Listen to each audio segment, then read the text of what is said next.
Coming real, it's the next episode.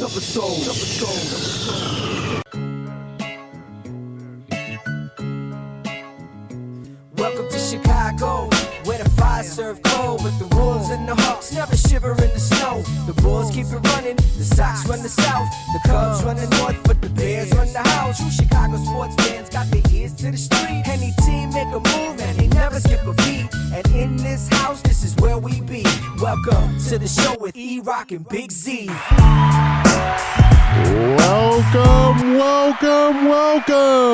Welcome to Chicago. Coming from the True Chicago Sports Fan Cave, this is the TCSF podcast with E-Rock and Big Z. Ho, ho, ho. Oh, boy. Episode 76 is brought to you by 606 Media, True Chicago Sports Fans, ACSI, and Grit Clothing Company.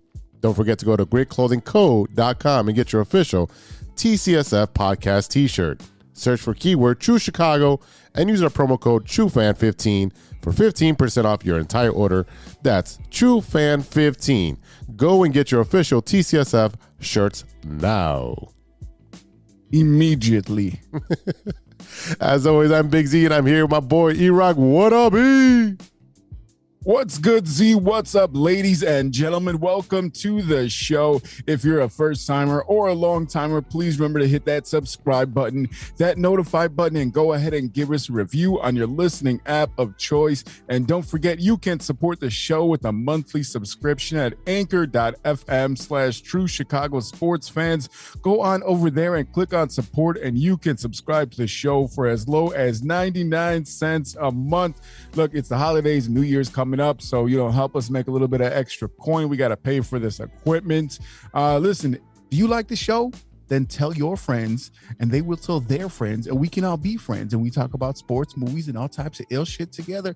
Look, Z, what's up, brother? I see you sitting. I'm over here on the Zoom call. I don't see you in person. What's going on with you? Hey, man. It's been a hell of a week, man. Hell of a week. Let's start chronologically because I have a bad memory. Let's start off with Tuesday bowling. Bowling was amazing. I hit my my season high for this season of 189. The pins were falling for me, so it felt great. Like I've been telling my teammates and everyone else. There is no pain in the hip after bowling now, so it is a lot better. So it's my highest since my surgery, so it's glad to be back where I feel more comfortable. Then I caught a cold on Wednesday, so those nasty kids that you send to school with the snot nose and coughing and sneezing, yeah, they get your teachers infected, so please don't do that. Yeah, I caught that cold on Wednesday, and haven't been sick since before the pandemic, so it felt weird to be sick and be out of commission for a while. Still had to go to work just because we were shorthanded, so that kind of sucked. But I feel a lot better today, so that's all I can say. Let's see. Friday was busy as well. Friday went over to see WWE SmackDown. It was a great show. Yeah, I got to see Brock Lesnar in person, the Suplex Machine. He was big country boy whooping some ass. So everybody likes to see a big country boy whoop some ass. So who doesn't, right? And then Saturday morning, I started my morning right by going to see that friendly neighborhood superhero. And we'll talk about that later on in the show. We'll break that down. And then later that night, I saw that joke of a fight with Jake Paul. And yeah, so I'm counting down the days. I got 3 more days of work, Monday, Tuesday, Wednesday, and then I'm off for 2 whole weeks. Yes. Oh my goodness. What you been up to, bro? Bro, not getting 2 fucking weeks in a row. What's going on there, man?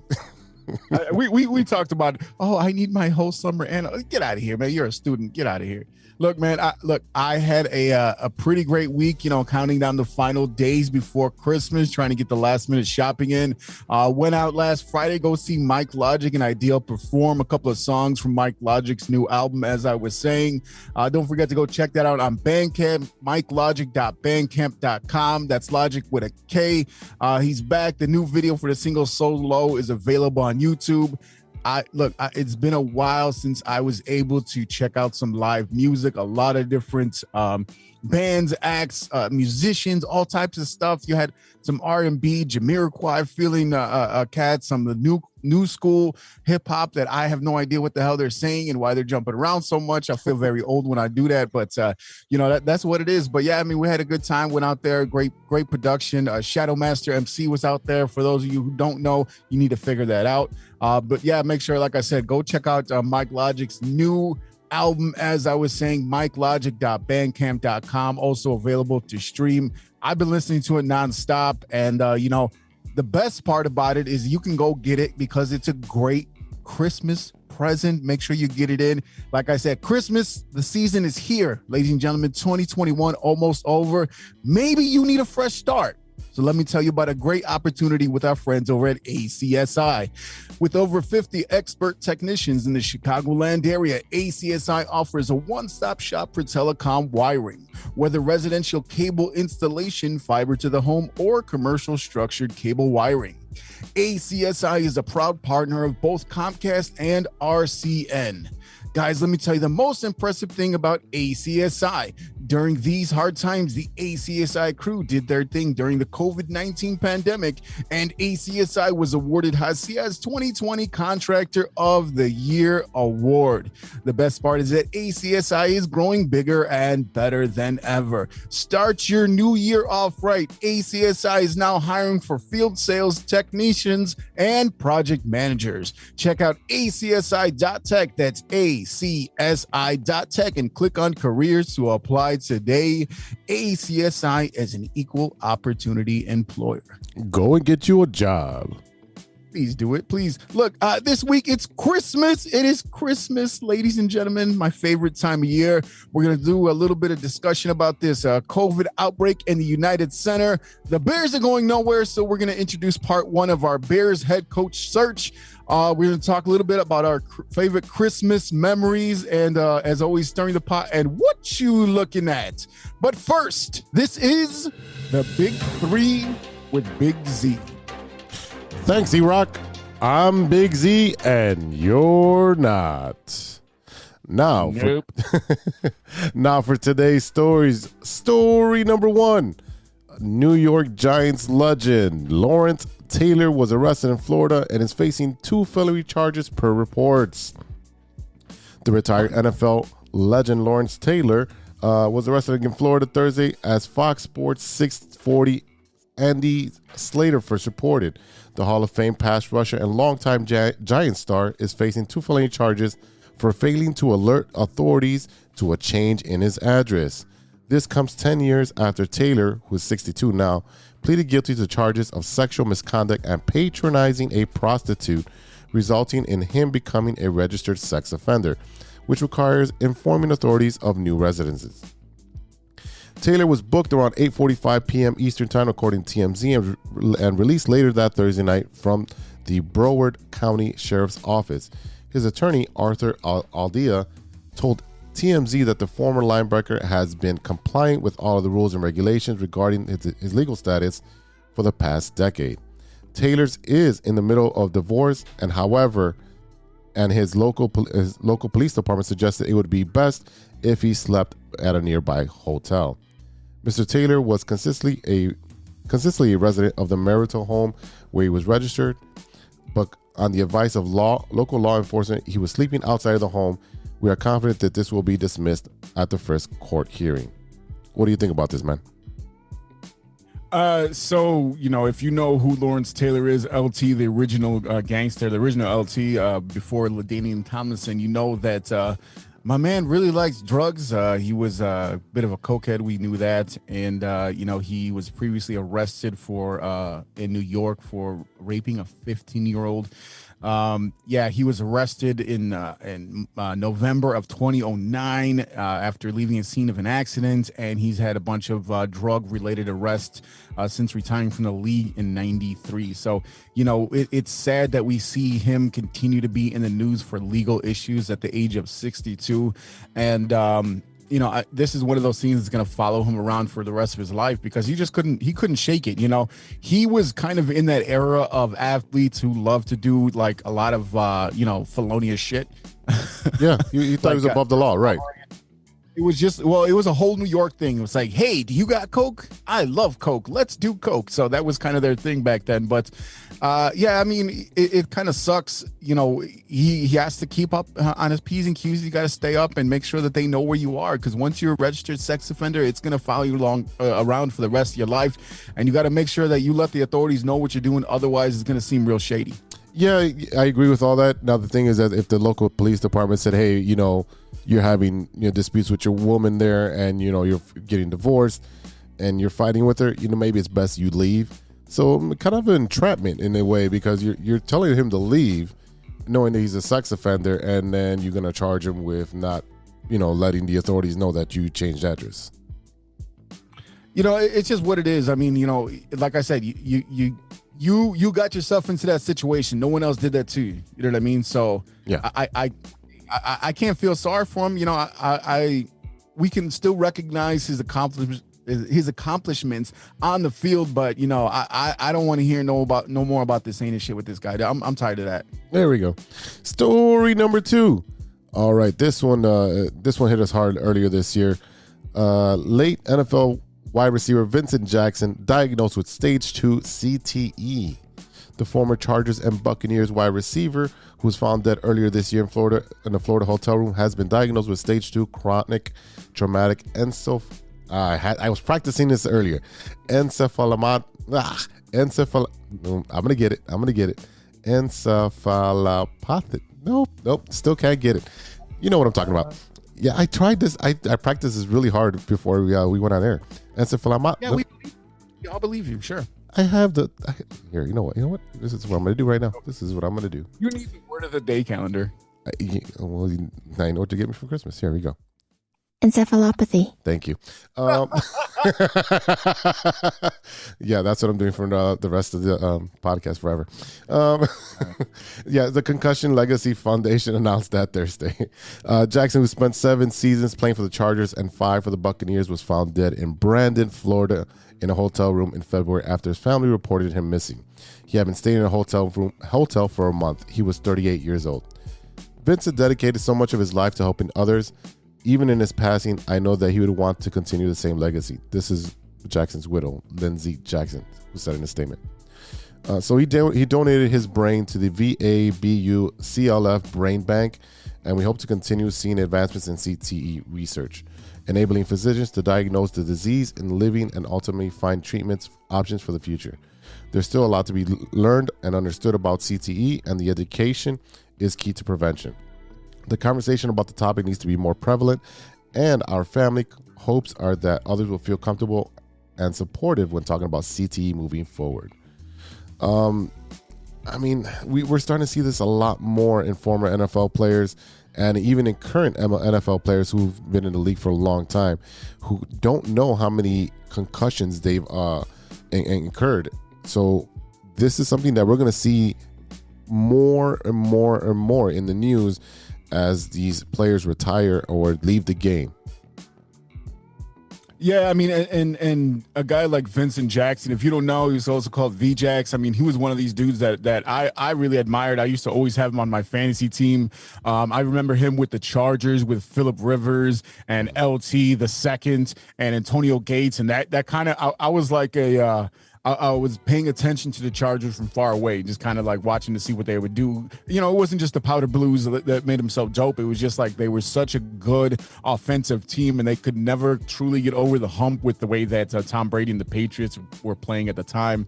But yeah, I mean, to see them do their thing and have such a strong team, and just to watch him through his career, you know, it's sad. This is coming more and more prevalent, where we're finding out all the symptoms that these guys are going through. And CTE is not something that can be diagnosed until after someone passes away and they're actually able to study the brain. You know, we talked before a little bit about Dave Durison. Famously, when he did commit suicide, he shot himself in the chest so that his brain could be preserved. And, you know, I do want to take the opportunity. We've done this several times before. We will do it as many times as it's necessary. If you or someone you know is suicidal or has suicidal thoughts, please call the National Suicide Prevention Lifeline, 800-273-8255, 800-273-8255. If you need help, there is always going to be somebody there to talk to you. And like we said before, we much rather spend, a couple hours trying to talk to you and help you rather than visit your funeral. That's just what it is. But yeah, along with the CTE, we're seeing more and more NFL players get diagnosed. And unfortunately, like we said, it's after they pass away because that's when it can be diagnosed. So I don't know how much we're still seeing the NFL address this during the season, aside from acknowledging concussions. We saw some bad ones in the last couple games. Actually, I want to say the last Thursday night game, the tight end had a pretty bad concussion, and you could just see him laying there on the ground. And it's scary because, they always describe this as like a 100 little car accidents in every game or whatever you want to say. So I think that the NFL is trying to do whatever they can to make the game as safe as possible, but it's a dangerous sport, and it's gonna mess you up. I mean, you're paid millions of dollars, and that's part of the compensation, and that's the scary thing. But it's terrible to see that it's just taking them to the point where they feel like they can no longer live a productive life. Yeah, it does. I mean, obviously, you're messing with the brain. Now, obviously, at this point, we don't know a lot about the brain as it is. And now we're seeing this progression, this disease of CTE, and it's being, like you said, put in the limelight. And the thing is that you have all these major players coming out and saying, I have CTE, or they passed away from committing suicide from the CTE. What about the linemen, the guys that don't have the common name, the marquee name? Those guys are literally a car crash every single play. And we don't hear about this unless they have a big name, unless they're like a Nick Bosa or, a Danny Trevathan. Like, if it's not a big name, if it's just, regular old, nose tackle that on the Ravens, you don't know them, and they can be suffering from this as well. And it's just not put in the limelight because they're not a major name. Well, I think in general, like what we've seen recently with Everson Griffin and his mental health issues, Brandon Marshall being an advocate for speaking about mental health. I mean, I think it's starting to come more to light that when you do recognize that you're going through something, that you feel that you have the ability to talk about it and not be judged by your peers, because it is becoming more commonplace to be able to talk about it, and it is important. But you talk about the linemen,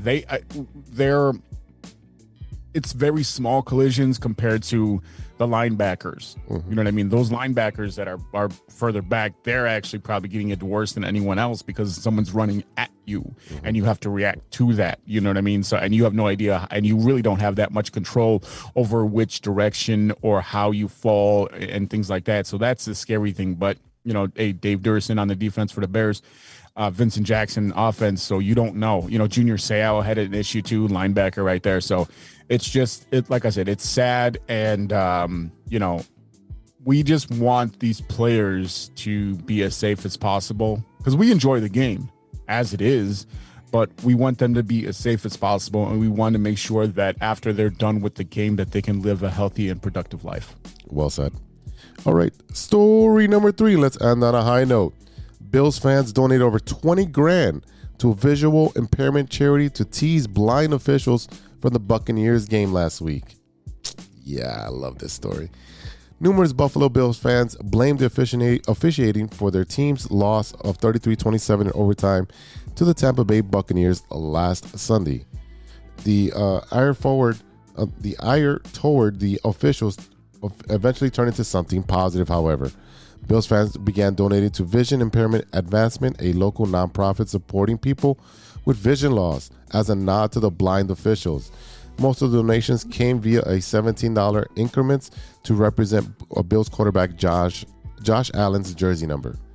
People in Buffalo, when they are aware of an opportunity to help, they rise to the occasion. Tammy Owen, president of the CEO of VIA, told News 4 Buffalo, "It makes you feel great not only about the clients that we serve, but the wonderful nature of the people who live in our community." This is a great story, man. Bills Mafia has been doing it right for a while. It's a great story when you think about the comedic factor in this.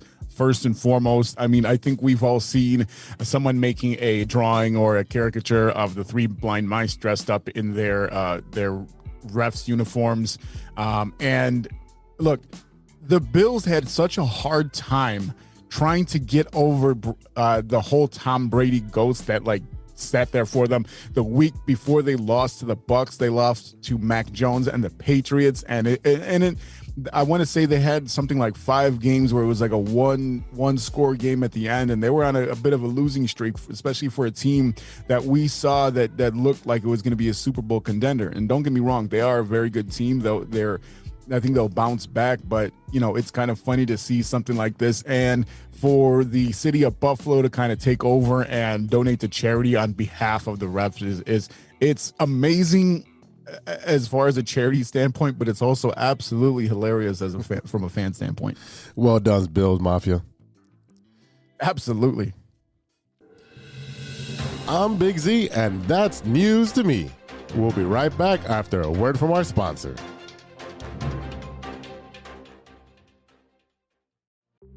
Hey, true Chicago sports fans, show off your Chicago pride with some fresh clothes from Grit Clothing Company. At Grit Clothing, they create that simple yet classic style that represents that Chicago Southside lifestyle. From t-shirts to hoodies, hats to glassware, they've got you covered.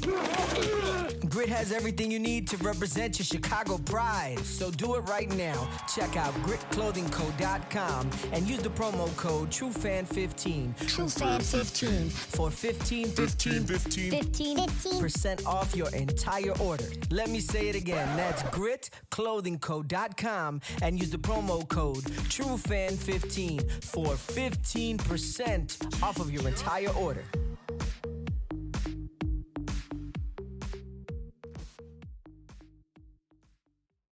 Welcome back to the TCSF podcast with E-Rock and Big Z.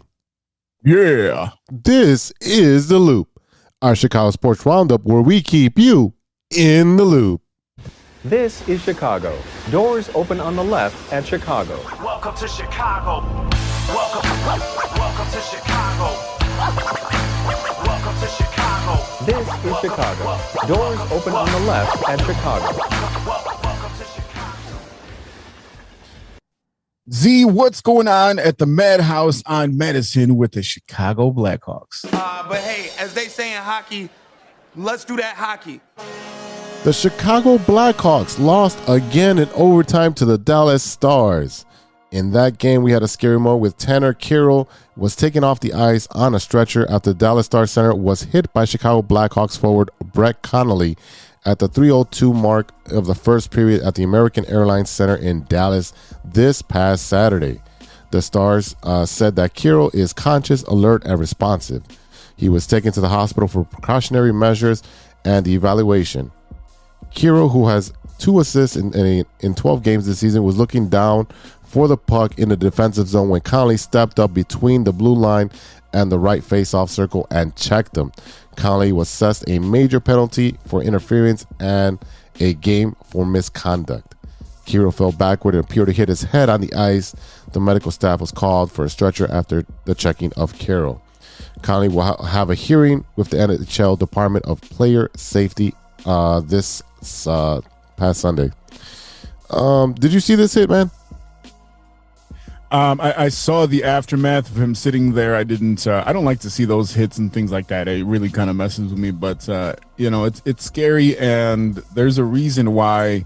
If you ever see like high school hockey, they actually and peewees and all that stuff, they actually have a stop sign, a little patch that goes on the back of the jersey to tell you, hey, maybe don't do that, yeah. But it's scary, especially on the ice, because you're going so damn fast. It's not like you can run fast in football, but no one's running as fast as someone skating, and it's scary stuff, man. I hope this young man is okay.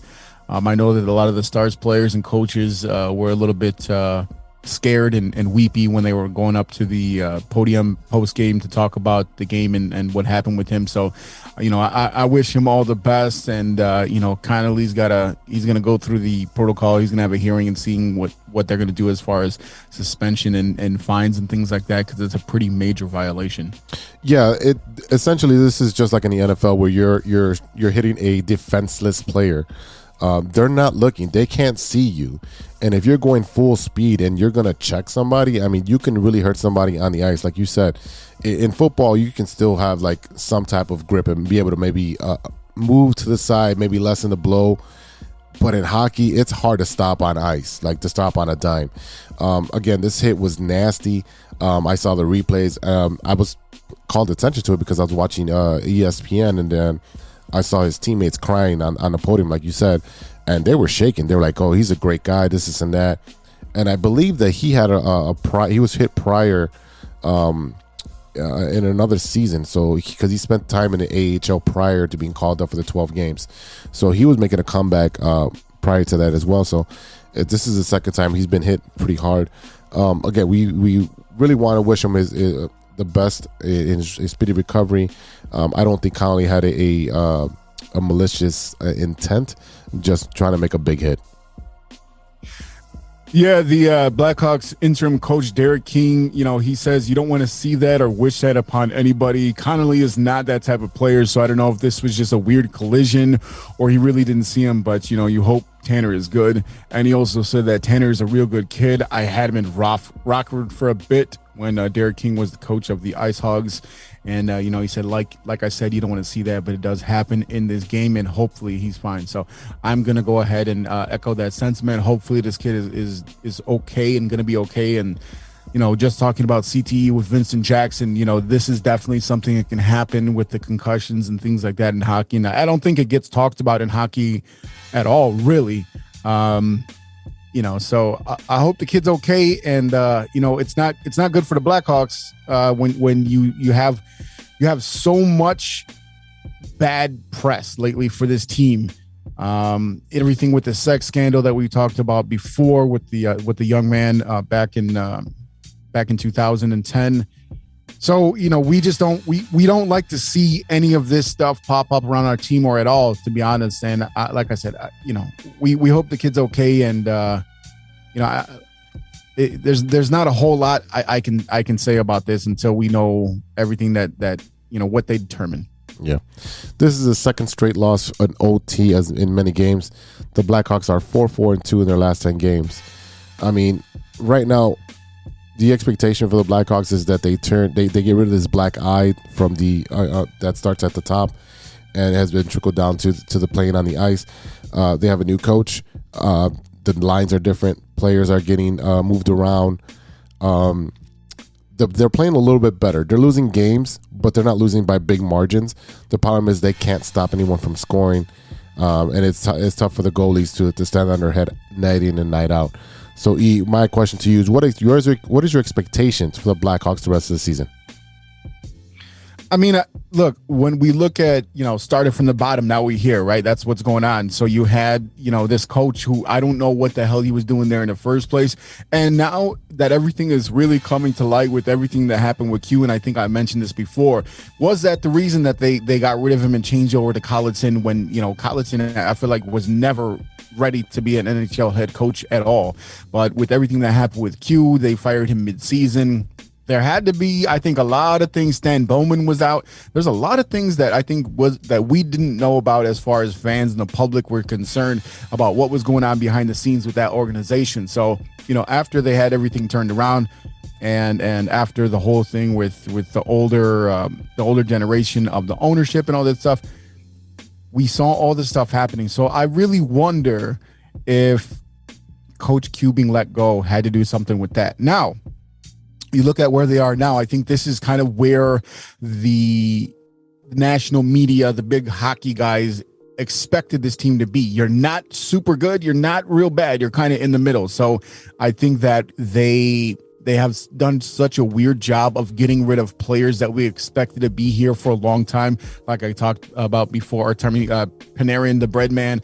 A lot of these players, you're like, oh, you're gonna, you know what I mean? They traded Shaw, they brought him back. So it's a very weird transitional place for the Blackhawks, and hopefully that they can kind of use some of these younger players as building blocks to get back to where they were in the past when they were winning championships. Is that going to happen anytime soon? I don't know, but I think that they are in a good direction right now, considering where they were right before they fired Collison. Yeah, I totally agree with you on all those sentiments. I think the Blackhawks have obviously you have your two pillars with Kane and Taves. We don't know what the goalie situation is going to be. Are they going to go younger? Are they going to trade the older statement to be able to finish his career on a high note with a playoff team? What are they going to get back for them? The defense isn't that great right now. So what avenue are they going to take? Are they going to go? I mean, in hockey, it's more in developmental and in drafting than in any other sport because of the hard salary cap in that sport. So that makes it hard to turn a team around much quicker. You know, like football, you can turn a team around in about a year. Baseball as well, you can do that because you can buy players and you work with the salary cap and move stuff around. In hockey, it's a hard cap, and it is what it is.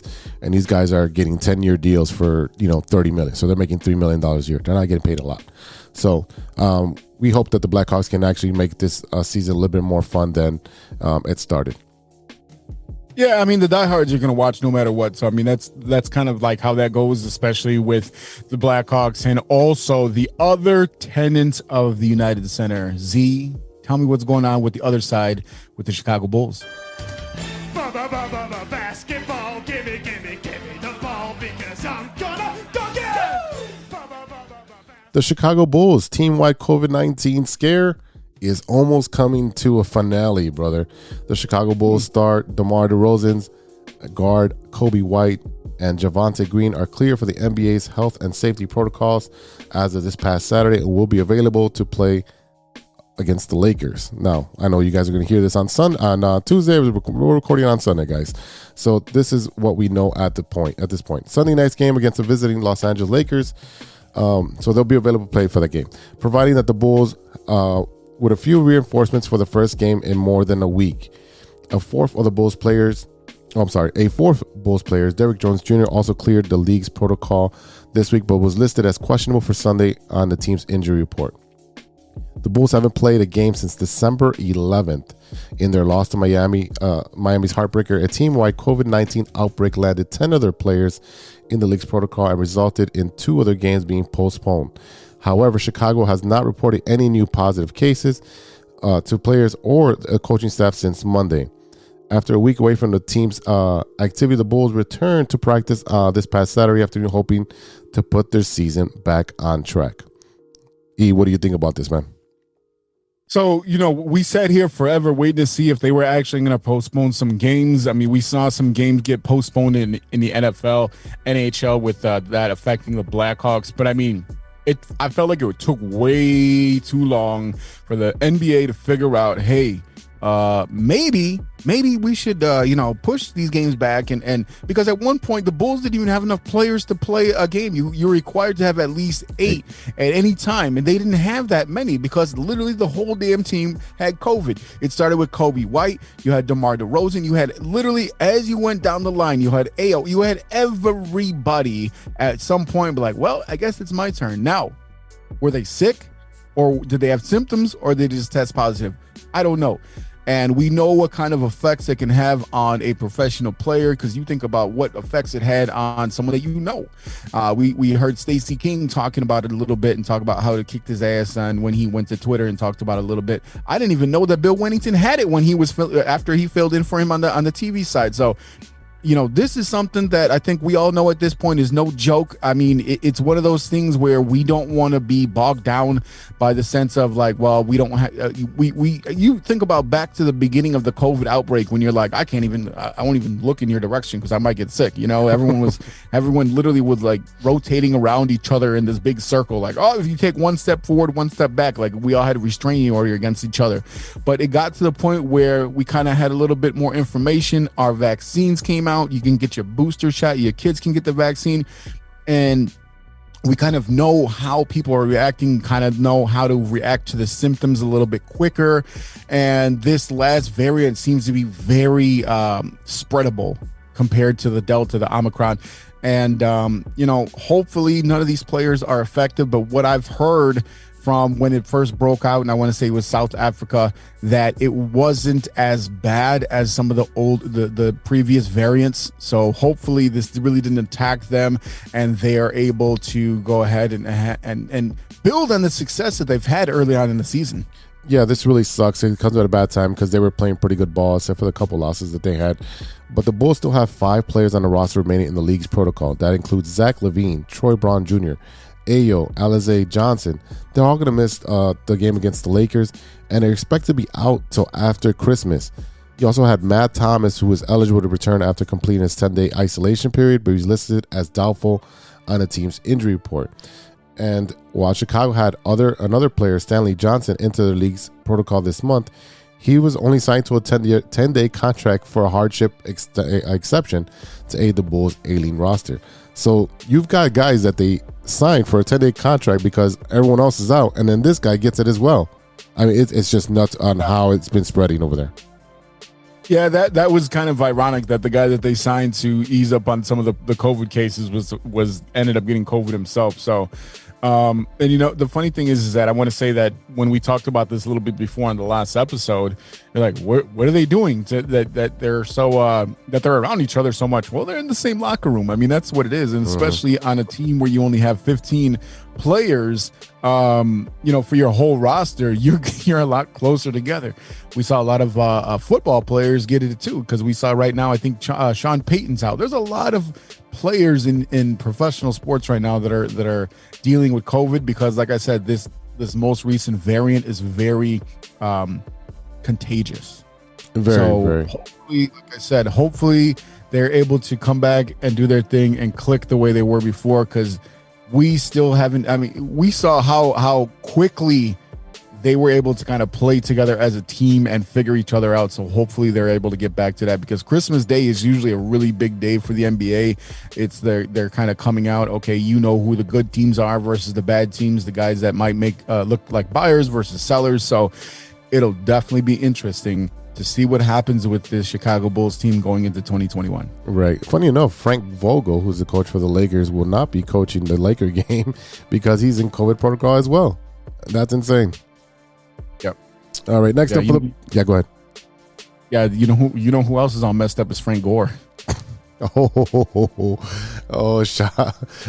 out to the former Illini and 2-time Olympian for giving him a little whooping. Next up for the Bulls are the Rockets and the Raptors this week. So hopefully those games are playable and we get to see some Bulls basketball because I miss it. 100%. We got no baseball right now, so we got to watch something. Yeah. So E, what's up with our beloved Bears?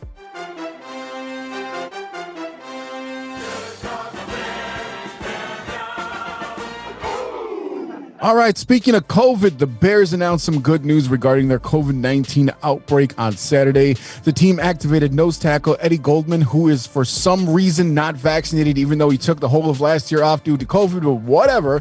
They activated him from the reserve COVID-19 list, bolstering their defense.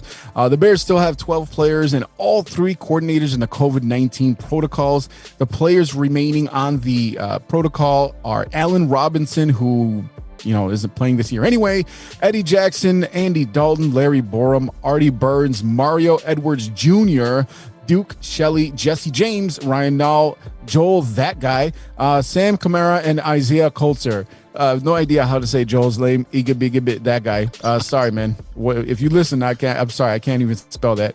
In addition, the Bears have also been without DeAndre Houston Carson, Jason Peters, Xavier Crawford, and Chris Tonga this week at practice. Right now, the Bears sit at 4-9, and they really do not have much to play for on Monday night. And if they actually do, considering that they have all these players out, Other than really developing the young players and bragging rights against their divisional opponent, it doesn't really mean anything, but we do expect them to play hard. Several players and coaches on Friday said that they'll still take pride in their work and they will play to their highest abilities.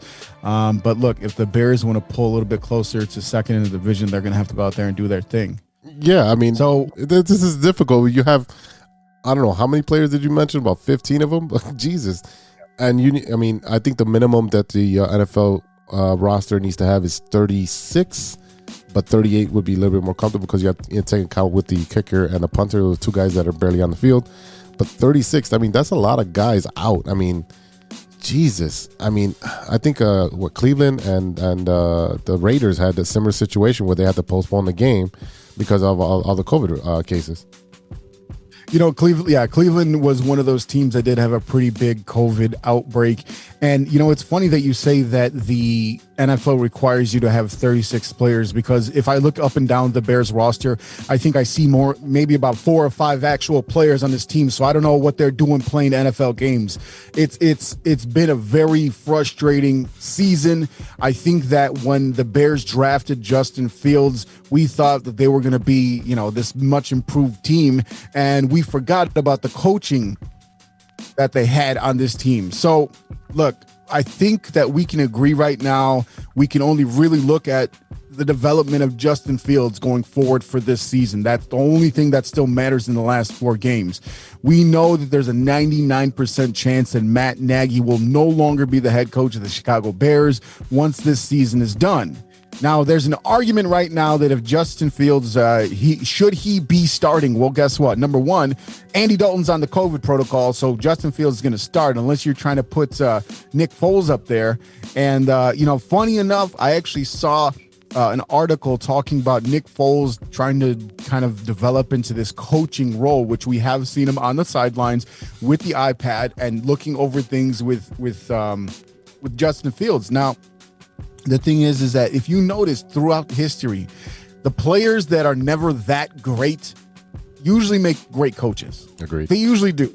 So, it's a possibility that it is beneficial to this team to have someone that, like Nick Foles, that has won a Super Bowl on the team and just kind of like, hey, there's ups and downs. I know I was a backup when they came in and won that Super Bowl.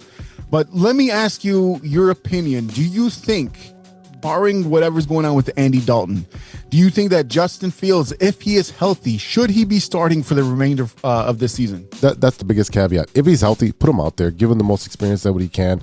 Obviously, you don't have the great offensive line to protect him, and we've seen that all year long.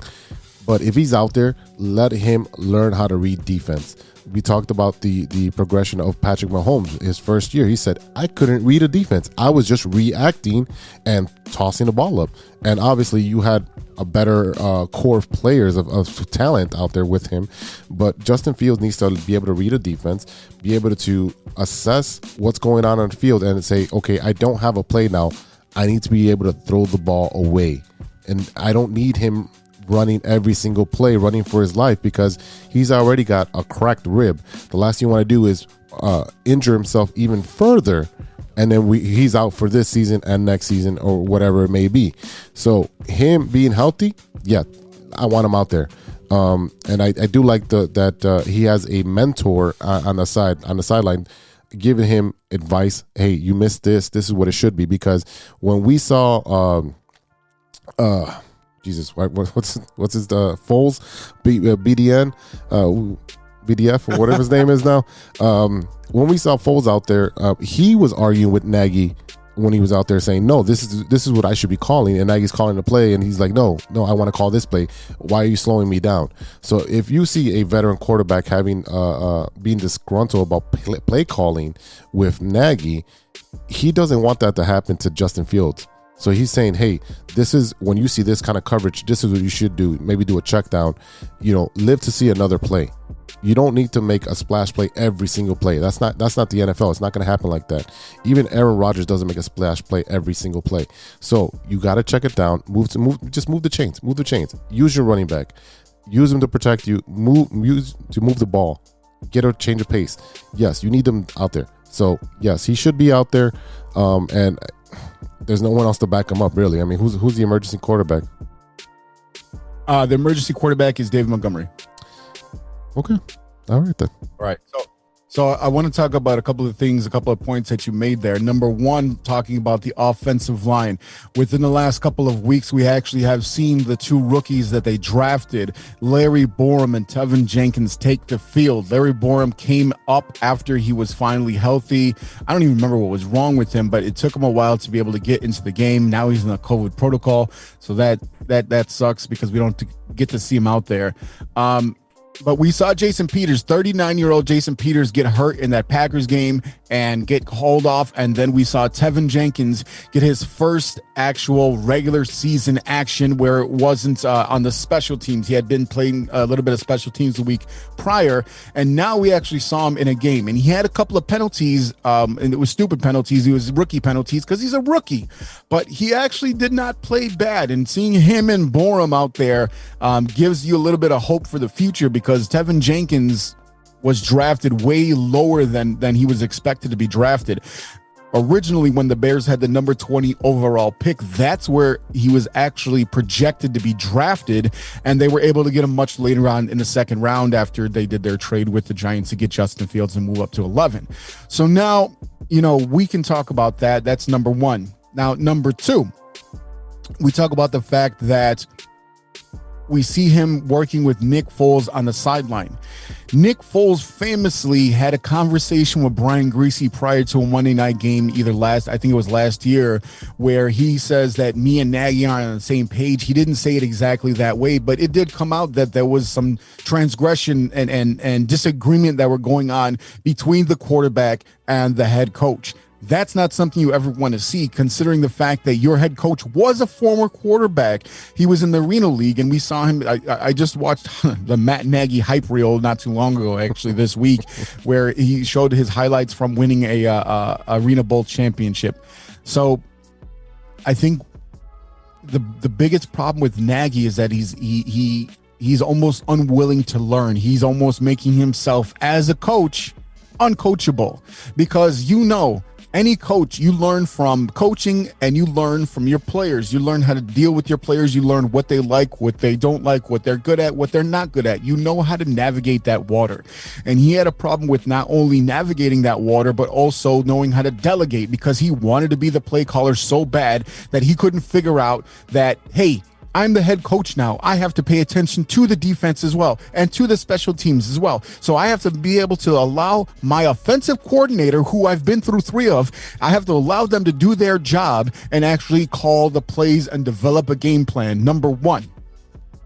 Number two, I think the biggest concern about Justin Fields continuing to start for the rest of the season is the fact that when you come back next year, like I said, there's a 99% chance that Matt Nagy's not going to be here. And I think there's a pretty good chance that Ryan Pace is not going to be here either. There also have been rumblings about Ted Phillips possibly taking a step back from the football operations side, and that remains to be seen. But right now, we know that more than likely there is going to be a change at the top.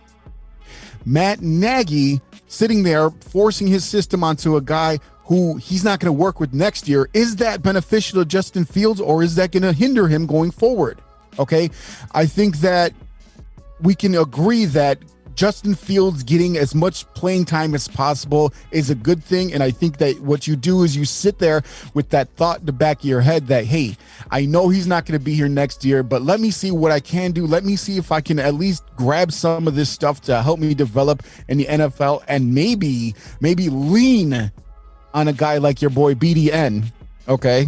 Yeah. So that he can understand what he's good at, what he's not good at, and also be able to look at it critically instead of just sitting there and like Matt Nagy, who's so arrogant that he thinks he knows everything.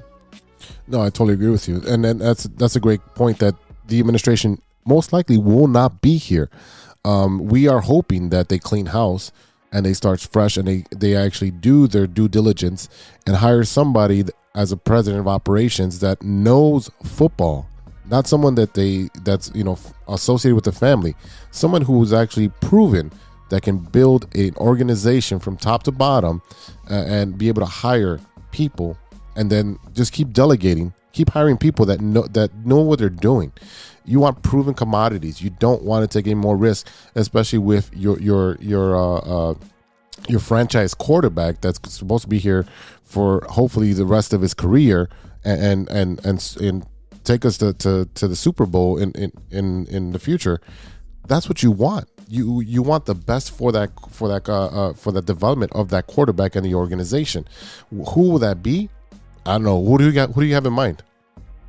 So first, I want to talk about the things that the good and bad things that we're seeing out of Justin Fields. We see that he definitely has, he has the speed, he has the arm. Here's the problem. He has really great escapability, but he has an issue with holding onto the ball way too long. And what that does is that it affects his accuracy, because now he's waiting to get hit. Then he went on and got his ribs broken or cracked or whatever the hell, whatever phrase you want to say. His ribs hurt. That's going to hurt you for the rest of the season, and it's not going to just heal on its own. He likes to do this little jump pass thing, and we saw it a bunch of times in that Packers game. I'm not mad at it, but here's the problem. It's a really, really risky throw, because whenever you leave your feet, you have no idea what's under your feet when you're going to land, right? And you got all these players you see all the time where offensive linemen get their legs rolled up on, and they break their feet, break their legs and their feet all the time, and you really don't know what's going to happen. And it's totally from his baseball days, playing baseball in high school and college, that jump. We see Carlos Correa and Javi Baez do it all the time. And the funny thing is that I actually got into an argument on Facebook. Shocking, I know. But I got into an argument about one of the announcers saying that we as Bears fans, we should want Justin Fields to be compared to a guy like Aaron Rodgers. We see a couple of little things here and there. And the argument was like, we should never want Justin Fields to be compared to Aaron Rodgers. He's such an arrogant asshole. I'm like, who cares about that? That's stupid as hell. I don't care. I 100% want Justin Fields to play like Aaron Rodgers. I don't care if he's arrogant. I don't care if he says that he owns you and he puts on the fake belts and all the other crap that he does. I don't care about that. I want my guy to go out there. I want him to have confidence. I want him to be accurate, because I'll tell you one thing for sure. There is no other quarterback in the National Football League that recognizes a free play quicker than Aaron Rodgers. And when he chucks that sucker down the field, and we did see Justin Fields do this earlier in the season. We saw it, but it just didn't work out. Or it was that play where he thought it was a free play and it wasn't, and all of a sudden it ended up being an interception. Whatever it was, but what it tells me is that he's starting to learn how to recognize those things and start to look for those things. Aaron Rodgers is going to get that call because he's Aaron Rodgers. He's been in the league for 15 years, and he's one of the greatest quarterbacks, whether you Bears fans want to admit it or not. You should want your quarterback, your franchise leader, the guy that you expect to be there for 15 years of our team and not just them. You want him to be compared to a guy like Rodgers. Agreed. There's a handful of quarterbacks who are elite. Most of them are not even playing. You're talking about Peyton Manning. You're talking about Tom Brady, who's defying time. I don't know how he's playing so well. I mean, there's times where he has the old man hiccup, thinking that he gets 5 downs, but that's neither here or there. Aaron Rodgers has proven to be one of the most elite quarterbacks we've ever seen since probably Brett Favre, and I think he's better than Brett Favre at this point. Right. I can't even think of another good quarterback. I mean, besides Patrick Mahomes, he's a younger guy, but I'm talking about the older guys. There's not many left out there that command that field. But all those guys have incredible confidence in themselves, and yes, there's a little bit of arrogancy. You know why? Because they're damn good. Anybody who's been an elite player is an arrogant SOB. Let's be honest with that. Most of those guys are arrogant. Any wide receiver, what do? They jump and holler and, hey, this is a first down, or I got a touchdown dance. They're gonna show out. That's what they do. Every quarterback. You see what Aaron Rodgers said? He owns us. I can't not disagree with the man. He has 2 losses against us or something like that in the last 10 years. I don't know. It's ridiculous. So you want that confidence. You want to be compared to an Aaron Rodgers. You want to be compared to a Peyton Manning who can read a defense and call Omaha just to distract the players. Make your own plays. I mean, Peyton Manning was literally his head was that big because the playbook was inside of his head. I don't know, man. It reminds me of the Simpsons steroid episode. Yeah. Here's the thing too, is that we talked. you mentioned basically a whole generation of quarterbacks, which includes Tom Brady and Peyton Manning, and let's throw Eli Manning in there. And if you want to, you can put Tony Romo in there, and we could put Phillip Rivers, okay? And then you look at a generation a little bit further on. Look at Matt Ryan. Matt Ryan has been playing for Atlanta and playing consistently for a long time. So Russell Wilson is another quarterback that you can throw into there. So there is a lot of Matt Stafford. Well, Matt Stafford got stuck on the Lions, unfortunately, but I mean, he still has his own faults too. But you mean like these guys right here? When we look at this most recent generation of quarterbacks, I'm looking at Joe Burrow. I'm looking at Justin Herbert. I'm looking at Lamar Jackson. I'm looking at our boy in Kansas City, Pat Mahomes. There is a little generation there of quarterbacks who are going to be outstanding as it goes, and you don't know. But look, I think one of the biggest things is Bears fans are going to compare Justin Fields right now to someone like Mac Jones, who is actually showing out in his rookie season. You got another young guy in Josh Allen. So there's a lot of good young quarterbacks who are developing right now, and I think you just want Justin Fields to be able to be one of those guys. Now, I think one of the most important and most critical things that's going to end up for his development is not only who is going to coach him, but also where is he going to play the majority of his career. We're still waiting to see what's going to go on with Arlington Heights, and hopefully that's something that they get done. But, while we're talking about the fact that Matt Nagy will not be here any longer, I'd like to take a look in part one of our potential Matt Nagy replacements. And we're going to start off with a very familiar name to Bears fans, and that is Josh McDaniels. Right now, he is the current offensive coordinator for the Pats. A couple years ago, the Colts offered him the head coaching job there, which he actually turned down and ended up going to Frank Reich, who is actually doing a very good job in Indianapolis. McDaniels decided to come back to the Patriots to continue to work with Tom Brady, and together they won a title in Brady's final year with New England in 2019. For a little bit of a backstory on Josh McDaniels, he was the head coach of the Broncos in his first stint in January of 2009. He replaced the legendary Mike Shanahan. His reign got off to a rocky start, and his starting quarterback demanded a trade, and we all know that guy because that guy was Jay Cutler. There was a lot of rumors with McDaniels swirling that he was looking to trade for the New England Patriots backup, Matt Castle, who he kind of floated around. He wasn't very good. I don't know what the hell that was about, but Castle helped the Pats finish 11-5 after Tom Brady tore his ACL and MCL in the first week of that season. Cutler was coming off a Pro Bowl season that year. He passed for 4,500 yards and 25 touchdowns. He was pretty pissed off, so he says, you know what? You want to go find another guy after what I just did? I'm out. McDaniels, he denied the rumors, but Cutler was like, we can't work together. So he was traded to the Bears for your favorite quarterback, not mine, Kyle Orton. And he was traded for Kyle Orton and first-round picks in 2009 and 10, along with a third-rounder in 2009. And the Broncos also gave back a fifth-round pick in that 2009 year.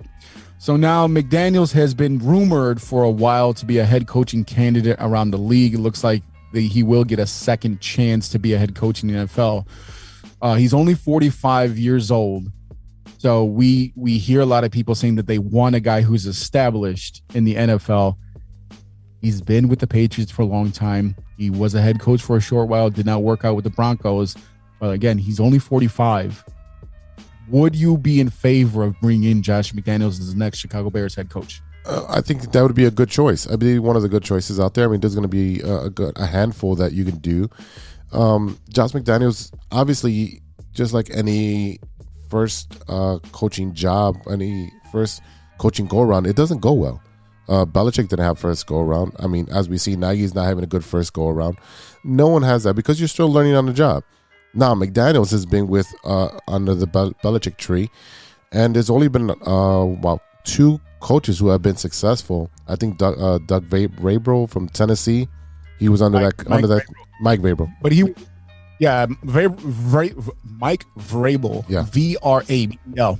He's actually he is doing well in Tennessee. If he was a coach, it was like a strength and conditioning coach or a special teams coordinator or something like that. But this is his first big coaching job. I don't think he was ever a coordinator.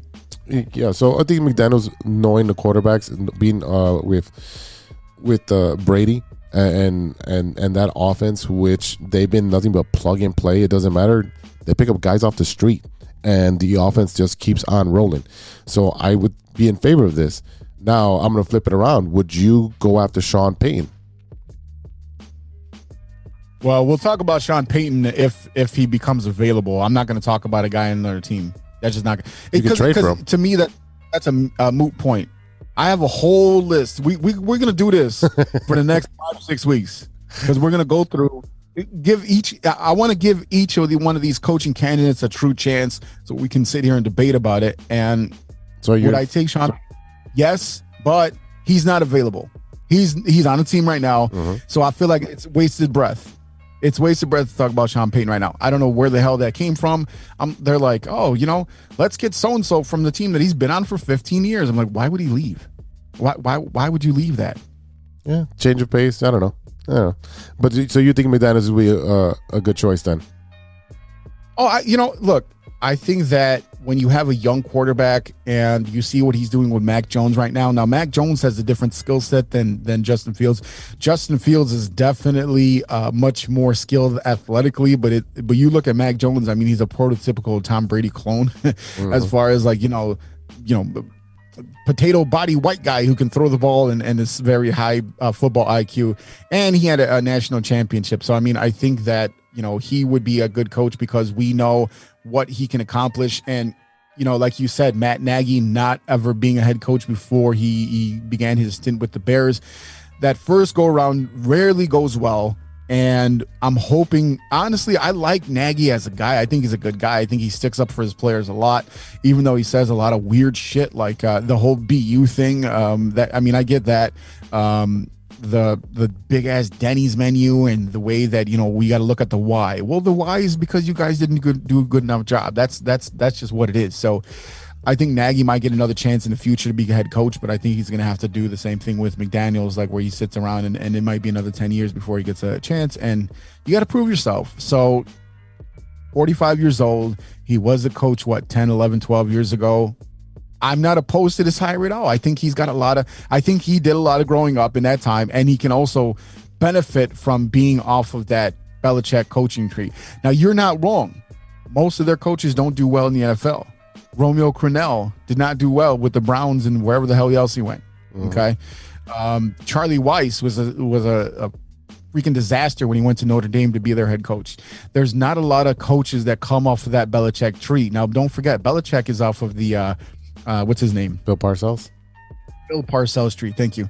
So, I mean, that guy had a ton of success, but Belichick, not so much. And, Belichick is 70 years old now. He has been with the Patriots since late 90s. He was the one that swapped out Drew Brees for Tom Brady when Bledsoe when he got hurt and Brady came in. So, I mean, I think with that 1 year of Cam Newton, we're seeing that, yes, it is a system quarterback. And I'm wondering, my biggest concern here is you look at the similarities between a guy like Cam Newton and Justin Fields. And we looked at what happened with Cam Newton on the Patriots last year. Granted, he was older and he was coming off that weird season with the Panthers, but is that going to be the big deterrent? Seeing that 1 year that he did have with a more athletic quarterback that can move around, and he really just didn't do much there. Yeah, I agree with you that is one of the concerns if you had an athletic quarterback like Cam Newton. And actually, Cam Newton's not doing that great this year at all. I think he's in his head. He's only played what? No, but I'm talking about this season. Yeah. I know he started playing later on in the season. He just got picked up. He barely came. Yeah. So no training camp and all that. Yeah. But again, for right now, let's put McDaniels on the cork board. We'll put a pin on it, and that'll be prospect number one. I can't wait to hear what else you got for us coming up in the next coming weeks. So next week, we're going to talk about Ohio State's head football coach, Ryan Day, and should he make the jump to the NFL? That sounds interesting. Yeah, he won the national championship with with Justin Fields last year, so this will be interesting. He took over after Urban Meyer, which pushed out, I believe. So that'll be interesting to see what happens. But yeah, we're gonna talk about him next week. Awesome. I'll start doing my homework. All right, fans, we'll be right back after a word from our sponsor. This is Chicago. Doors open on the left at Chicago.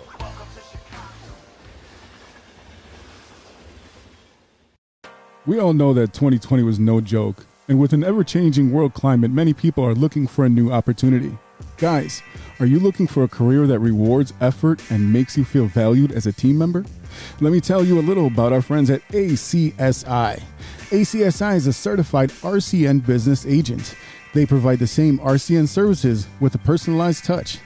Their sales and technician teams work hand in hand, ensuring your experience will be smooth and pleasant. Gone are the days of being transferred from one person to the next. At ACSI, they handle everything from start to finish. It's never been so easy to get internet service. ACSI is a growing Chicagoland company that encourages personal growth and rewards perseverance. As they expand, they're looking for passionate, responsible, and honest professionals to join their team. A career with ACSI means you'll be part of a hardworking, flexible, and dynamic team that is a leader in the installation of cable and internet services in the Chicagoland area. Best of all, ACSI was awarded Hacia's 2020 Contractor of the Year Award. Are you ready to grow with a local Chicago company on the rise? Check out acsi.tech and click on careers to get started. That's acsi.tech. Welcome back to the True Chicago Sports Fans podcast with E-Rock and Big Z. Yeah. It's that time again, brother. Uh-oh. You know what time it is. It's time. Oh, boy. Yeah, it's time for Stirring the Pot. All right, brother. So I'm going to have to flip the script here, and we're going to argue because that's what we love to do, and you love to do that a lot, especially on Facebook. Let's talk your favorite Christmas movie. Because Christmas time That's right. is here. Oh, boy. All right. So I'm going to give you a few right here. I'm going to give you some honorable mentions, and I'm going to give you my favorite. So first of all, I'm going to give a shout out to The Grinch, the original one, not the one with Jim Carrey. That one creeps me the fuck out. But the original Grinch with the cartoon back in the day where it's just the animation, the voices, the songs. That's my absolute favorite. I kind of like the more recent one where they had Tyler, the Creator, actually doing the theme song. I put a couple of them songs on my my Christmas playlist because it's actually pretty dope.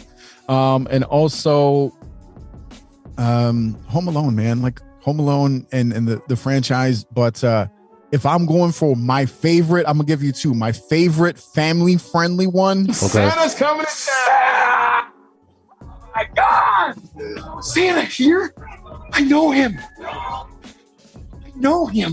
I mean, I know Santa. We know Santa. Everyone knows Santa, especially if you're a 6 foot tall elf who had to travel to New York to find your dad. That is definitely, as an SNL freak and a guy who just loves Will Ferrell in general, that's my favorite family friendly one. But my favorite one is Bad Santa, man. Bad Santa is so grimy and dirty, and the fat kid with the snot in the nose, and I made you a pickle, and what's with these sandwiches, kid? And yeah. That's definitely my favorite. It's one of those ones you can't watch with the kids, and sometimes watching the movie without the kids is way more fun. So my number one is going to be Bad Santa. What about you? Wow. That's all I'm going to say is wow, because I was going to go honorable mentions as well with the Home Alones. And Elf is up there. Yeah, I would say family friendly. You got to go Elf. And then for two, there's two of them are going to tie right now. And I hate to agree with you. I hate to freaking agree with you because Bad Santa is one of my. I love Billy Bob Thornton, and he is freaking hilarious. There's that one, but going as number one Christmas movie, it's got to be Die Hard, brother. It's got to be Die Hard. Yippee-ki-yay, motherfucker. The whole thing with Die Hard, they're like, it's a Christmas movie because it happens during Christmas time. It's such a fucking reach. Like, you're trying so hard to make it a Christmas movie. Like, we know what we understand the concept of a Christmas movie, but if I watch Die Hard in like July, I'm just watching Die Hard. I'm not like, it's weird to watch Elf in July. You know what I mean? Like, it's weird to watch Christmas movies any other time of year. But Die Hard, you can watch any time of the year. And that's kind of where I lose that whole argument about Christmas. Die Hard is shut the fuck up. Like, I don't care. People try so hard to make it a Christmas movie because it happens like, oh, what am I? I'm gonna talk about what Harold and Kumar's Christmas. That was more of a Christmas movie than Die Hard. All right, so let's find something to actually disagree on. What is your favorite animated Christmas movie? How about that? Anime. I mean, you know what? I'll go with is Charlie Brown. I love Charlie Brown. I'm a big Charlie Brown nerd. And it just the bald kid who nothing ever goes right for. Their characters are cool. You don't see characters like that, especially for like what should be a kid show. So I'm gonna go with the Charlie Brown Christmas. Yeah, I mean those are the classics. What about Frozen? Is Frozen a Christmas movie? No, it's not a Christmas movie. It's just cold. It just takes place when it's super cold. It's cold. That's all, man. That is it. Yeah, there's really no knocking the originals, the classics, the Grinch. I like you said, the Grinch, the original Grinch. That song is one of the songs I don't hate hearing during the Christmas time. When they this week we've been playing Christmas music in the gym for the kids. And when that song comes along, I walk around like the Grinch and I creep out the kids just because I like to have fun with the kids. It's a fun time. That's a great song. The Charlie Brown, of course. Every Charlie Brown, Thanksgiving, Christmas, all those specials are great. There's nothing wrong with those. They're classics. You can play them over and over without an issue. Yeah. But, all right. So now you want to fight about something. You want to fight because that's what you. I was trying to. Your goal every week is to make me like have steam come out of my ears and start screaming in the microphone. So I'm going to ask you this then. If you want to fight about something about Christmas, we're going to fight about a song that is very controversial. Oh, and it's Mariah Carey, All I Want for Christmas Is You. Are you putting that shit on? Oh, man. No, I used to love it. Now I hate it just because it's a cult classic now where it's got to be played everywhere. They play it at the bars. They play it everywhere. Every store you go shopping on, it's on like repeat for 45 times. I once a week is good for me. I can't listen to it every day. How about you? Mariah Carey and I share birthdays, so I will back her up because I know what kind of crazy she got going on in her head. This makes a lot more sense now.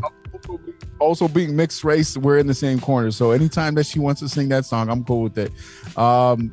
So yeah, that's what makes me right this week is the fact that we disagree on this. I'll tell you. Okay, let me ask you. What is your least favorite Christmas song? Oh, least favorite Christmas song. Jesus, this. Well, he's involved. Yeah, he's involved. He is involved. I don't know. Probably. This is easy. This is an easy one. You go first. You're a music head. After all, let's just be honest with you. Everyone knows Christmas music. Christmas music. I'm gonna tell you. You want me? Go first. Answer? Yeah, go first. What I think. There's no first. This is last. This first and last is Santa Baby. It is creepy. Santa it is creepy. Baby. The whole song is about her being a hooker and wanting Santa to bring her free shit. That's the whole song. I need a convertible. I need that ring. I need that Tiffany thing that I saw in the window. The whole song is about this this girl talking about Santa, I'll be your hooker tonight if you just give me a bunch of free shit. It's weird. It is super weird. The way that she sings, it's like, yeah, it's creepy. That's probably got to be up there. I mean, I'm trying to think like maybe the Little Drummer Boy. I'm not a big fan of that one either. Or Rumpa Pump Pump. Yeah. Want me to give you number 2? Yeah, please. Number 2 is Baby It's Cold Outside. I knew you were going to go there. I kind of like that song because it's an elf. Yeah, no, I'm going to tell you why. I really got to go. You don't. But what'd you put in my drink? That's called a handcuff, and that's why you're next to the radiator. That shit is creepy as hell. That's a roofie. you got the prostitute who wants everything for free, including the Tiffany's, and she's probably the one that got handcuffed to that radiator. Oh boy. I really gotta go. What'd you put in my drink? All right, Cosby, calm down. What the hell is that about? It is weird. Those are a couple weird songs. Yeah. I mean, I kind of like the duet part of it, but when you listen to the lyrics, you're like, oh no, we can't say this out loud. But yeah, they're played everywhere all the time. Again, I like that song just because it's an Elf, and their rendition of it is pretty amazing because she's an actual singer, and your boy Will Ferrell can actually he has some decent pipes on him. Hey, so while we're talking about Christmas and before we talk about what we watched this week, tell me your favorite Christmas memory from being a kid. Oh wow, that's a good one. Famous memory, I think it has to be dealing with the going to a family function, like a big family Christmas party where there's a bunch of food and we're able to hang out with all the cousins, and having about 45, 50 people inside of a house and everybody opening presents at a time, and just being a kid and being excited about when it's your turn to open a present next. And obviously every family's different, but my family would take one gift for each of us, and then the rest of our gifts would be at home. So you didn't know if you were getting your main gift there or you're getting your little gift there, because you sometimes some family has more money than others. You don't want to boast on what you got, like, oh, I got a Nintendo gaming system, and then the next kid got socks. You didn't want to put that kid down, so we would probably get like a small gift when we went over to a house. But for me, that's the biggest thing, is the memories of hanging out with the cousins, because as family grows up, everyone goes on their own paths and starts their own family, so you no longer have that. What about you? I'm gonna tell you what though, don't be knocking socks as a Christmas gift, because it's that time of year. I need socks, I need drawers. That's what it is. Once a year I need to refresh. Hey, we need to hit our boy Chuco Golf. Maybe he has some socks for us. That is true. I rock the zip up this week, man. I love that thing. I love that zip up. Look, when I think about Christmas memories, I mean, I do think about my grandmother quite a bit. I actually been thinking about her a lot lately, to be honest. I found a few things that were in her house when I was a kid, and that I was able to save. And just I'll tell you one thing that we used to do, and I don't remember if I mentioned this last year, but she had, I remember when I was a kid, she had this little manger, and it had a little barn, and she had the statues of the three wise men, Mary and Joseph, and we had the farm animals. But when I was a kid, my grandmother used to take me to Lincoln Park Zoo all the time when I was real little.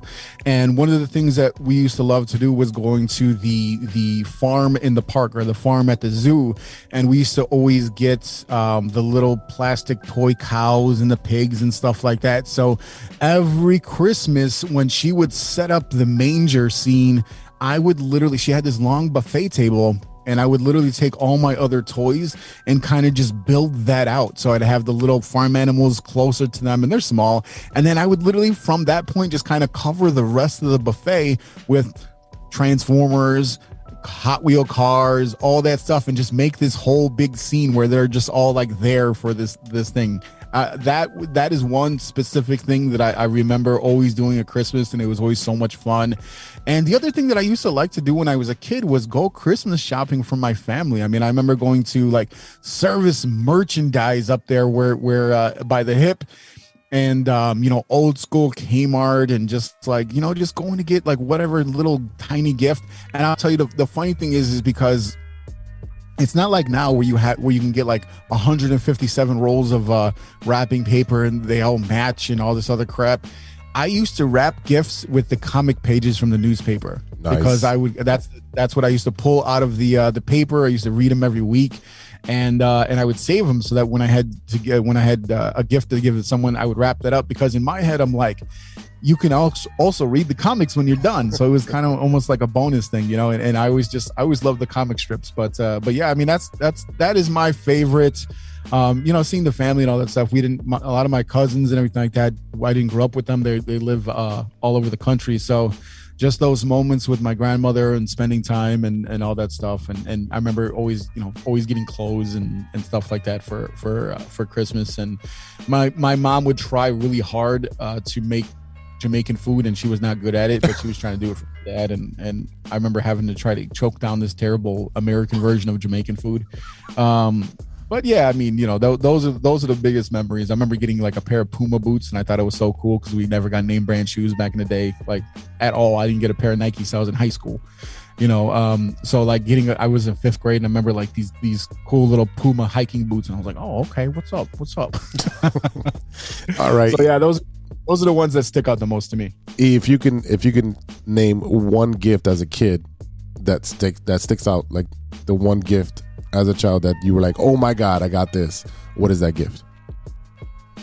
The thing that I remember most distinctly are those damn boots, because we didn't have a ton of money. Whatever toys that we did get was like knockoff stuff, and I remember like having like fake GI Joes and things like that. But I'll tell you, I'll give you this. My favorite toy that I had as a kid that I still have to this day is the Battle Armor He-Man, where when you hit his chest, it would flip up and it would show damage. I still have it, and I love it so much that a couple years ago, my wife got me the Funko Pop version of it, so I have that as well. And I still have my original He-Man that my grandfather gave me in like 1984 or 5 or whatever it is. So that was my favorite toy as a kid, because we didn't get a lot of that stuff, and it's not like now where we spoil the hell out of the kids. So what about you, man? For me, it's funny enough that back in the day, we both grew up kind of very similar. We didn't grow up with a lot of money and not a lot of name brand stuff. So my dad had the big TV with the wooden entertainment center that had the record player with it, and that whole jam, the thing that you love. But I wanted my own TV, so I asked for Christmas for a TV. So my mom ponied up and got me a 13-inch Gold Star TV, the manual one. Got it from Goldblatt's. And yes, got it from Goldblatt's, my favorite store growing up as a kid. So for me to get my own TV, that was huge, because that meant I had my own TV in my own room. I can watch my own stuff. And then, in following years, I would get a Nintendo for myself as well for Christmas. And that was huge, because now I can have friends over on my TV to play Nintendo, so we can play Tecmo Bowl all day long. All right. Speaking of that, before we go, what you looking at? What have you been watching that isn't sports? Oh, man, it's been a busy week, but I made time. Like I said, I went to the theater. Yes, I haven't been to the theater in, almost 2 years, to go see Spider-Man No Way Home. Ladies and gentlemen, this movie is amazing. Amazing from start to finish. Within the first 5 minutes, there's a cameo, and I don't want to ruin it for everybody who hasn't seen it, but you're gonna be like, holy crap, they put this dude in the movie. And obviously that there's gonna be a slew of villains, and there's gonna be some unspoken heroes in the movie. It's 2.5 hours long. You're going to laugh, you're going to cry, you're going to enjoy the action. It was well done. It does not feel very Marvel-y as a movie, because it's not. It's made by Sony in association with Marvel, so it sticks to very true to the Spider-Man universe of Tobey. Is it Tobey Maguire? Right? Yeah, that's his name. Yeah, and the other Spider-Man, and then the new guy. Look, that's definitely on the list. I have to watch that probably this week. I'll take my daughter and we'll go check that out. What I saw is something that I tried to watch a few weeks ago, and I kind of really didn't dig it right away, and I ended up giving it a second chance. Once I talked to my guy Pablo at work, he was like, no, you got to rewatch it. And it was 8-Bit Christmas. It's Neil Patrick Harris basically going back home to his parents' house, and brought his daughter. They were there a little bit early, so they decided to spend their time playing his Nintendo. And I was talking a little bit last week about the fact that I hooked up the Nintendo again with my VCR, watching my Star Wars VHS cassettes. And once I give it a second chance, and once I kind of got past that first part, it was actually pretty good. The ending was a little bit unexpected, but I'll definitely probably give it another spin sometime during this season. I don't have the 2 weeks off like you, sir, but I do have a days off that I'll be taking, so we'll go ahead and watch that, rewatch that while we're trying to figure out how to put together whatever the hell toys that these children got. Because I will say this, one thing about Christmas is that I have no idea what these children got, because that is what my wife does. She goes out and she gets the gifts. I see the wish list, and she is so all about the Christmas. I was trying to wrap some gifts yesterday, and I was just sitting there. I was like, I forgot how incredibly fucking terrible I am at wrapping gifts. It is bad. For as creative as I am, it is bad. I'm just like, this does not compute. But yeah, 8-Bit Christmas, and I've also been rewatching Shameless a little bit because I didn't really watch the last 2 seasons, and now they're all on Netflix. So I am in the middle of season 2, almost to season 3 right now. And the funny thing is one of those shows, there was so many characters that came through there that there's a lot of people that you forget about over time. So it's definitely what I'm checking out. And with these couple days off, I'm sure we'll watch some more movies, but I'm going to be checking for that. So yeah, man. Yeah. So what else? You're gonna clean out. What else you got planned for this break, man? No, look, I know I was telling you off air, but let me just talk to you about the 8-Bit Christmas. That's on my queue, and then Shameless that's a show you can watch over and over. But I just remembered, because I have the horrible memory. 4 Christmases with Vince Vaughn. That's one of my favorite Christmas movies, because that is hilarious.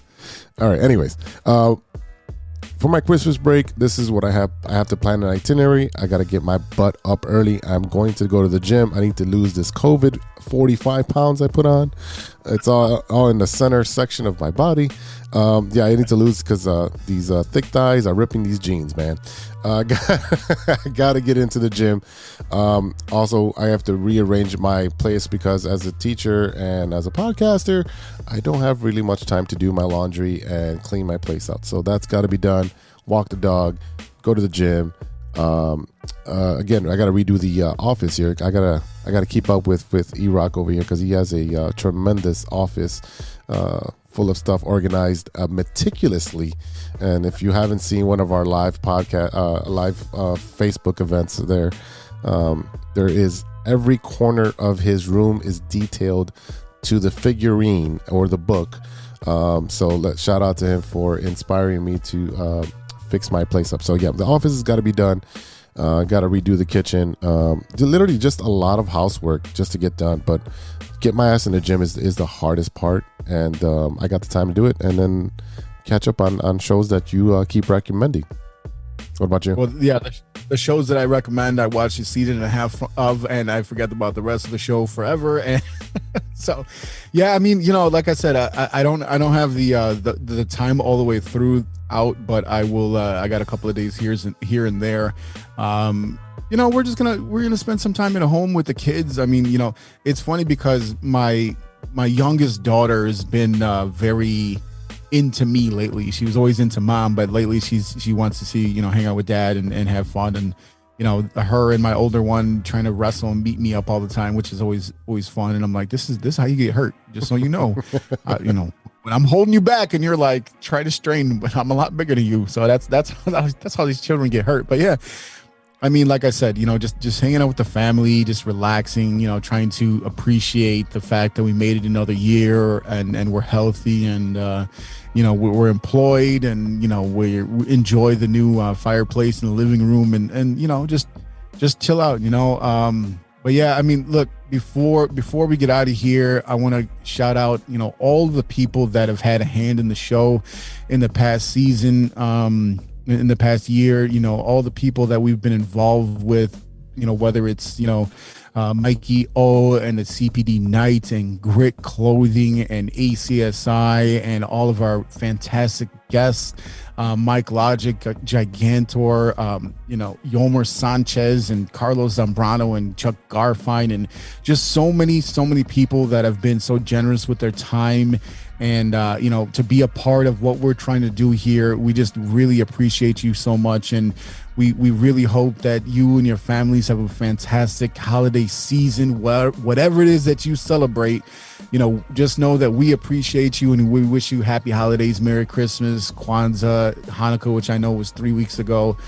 We didn't forget about you. So we just want to say that we appreciate you guys so much, men and ladies out there. Make sure, we just do it for you guys, and we hope We really hope that you get a smile out of listening to our show, and we hope that we were able to give some back to you as well. Yep, well said. I got nothing else to add to that, but everyone enjoy your break, enjoy your holiday, hug your family as much as you can, and we'll do this again next week, man.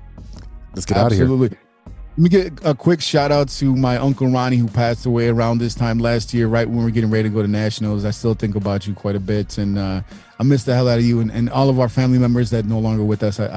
It changes the way you think about the holidays, but we're thinking about you. So, all right, y'all, that is it for today's show. Thank you so much for listening. A big thank you to our sponsors, 606 Media, True Chicago Sports Fans, ACSI, and Grit Clothing Company.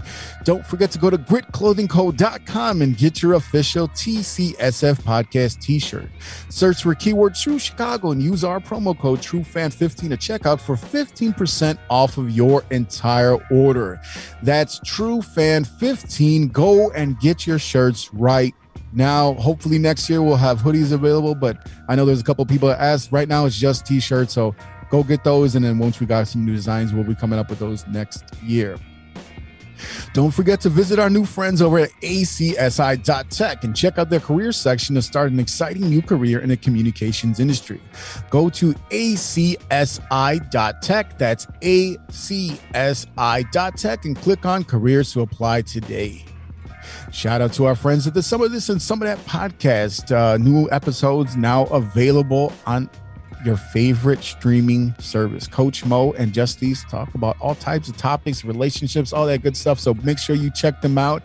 And don't forget to check out the Shy Native Radio podcast, now available on all major platforms. Mike Logic, Ideal, and Throw MC talk about sports, movies, and all types of ill shit. Go and check them out right now. And don't forget, do not sleep. Mike Logic's new album, as I was saying, is now available. Check out mikelogik.bandcamp.com, miklogik.bandcamp.com. Get your copies, get your CDs. Brand new music video for his new single, So Low, is now available to watch on YouTube, so don't forget to check them out. And shout out to Ronesh, Panic, Serious Beats, and custom made for the beats we play on today's show. Check out paniconthebeat.com for all your moment, merch, and gear. And don't forget to check out PRODbyserious.com, PRODbyserious.com, and beatsbycustom.com to check out fresh music and gear. Hey, some of the best producers in Chicago, so don't sleep on them and go get your stuff. And don't forget to check us out on social media. You can find us at True Chi Fans on Twitter. That's at True CHI Fans on Twitter and on TikTok. Find us on Facebook, Instagram, YouTube, Spotify, and reach out to us. Hit the DMs with your Stirring the Pot recommendations and your movie recommendations, and just tell us what you think of the show. You can also reach us at True Chicago Sports Fans at gmail.com. Before we get out of here, want to pay tribute to Masayuki Umera, the lead architect for the breakthrough Nintendo Entertainment System and the Super NES. He passed away earlier this month at the age of 78. You know, we talk about great Christmas gifts. That's probably any kid in the 80s, that was their greatest Christmas gift of all time. And we actually talked quite a bit about Nintendo this week. So, you know, we salute you, sir, and thank you for everything you did for the gaming industry. We also want to mention the passing of a great musician from one of my all-time favorite hip-hop groups. Longtime Roots bassist Leonard "Hub" Hubbard died at the age of 62. He joined the trailblazing hip-hop group in 1992 and left following his cancer diagnosis in 2007. Unfortunately, he's the second member of the Roots to pass following last year. Roots co-founder Malik B died at the age of 47. But yeah, Hub, man, I love Hub. Always had the stick out the mouth and playing the bass, and yeah, man, it's one of those times, you know, we dedicate this part of the show to those that have passed, but this one hit me especially hard because it's just one of my favorite groups. So we will definitely miss Hub. All right, y'all. For Big Z, this is E-Rock. We'll see you next week for episode 77. Until then, be good to each other. For the love of sports. Merry Christmas, everybody. Ho, ho, ho. A few moments later. Wait, the Bears are what we thought they were. what we thought they were. This is not how we wanted it to go. You almost can't even make it up. It's that bad. Oh, my goodness! Didn't see that coming! What? Did we just become best friends? Yup! You have a lot of incest. That's real. Shut your mouth. Lover boy. Nature versus nurture, Lodge. Nature always wins. I think he's on steroids. Hasta luego, amigos! That's all. I shouldn't have had those artichoke poppers. Thanks, Cub.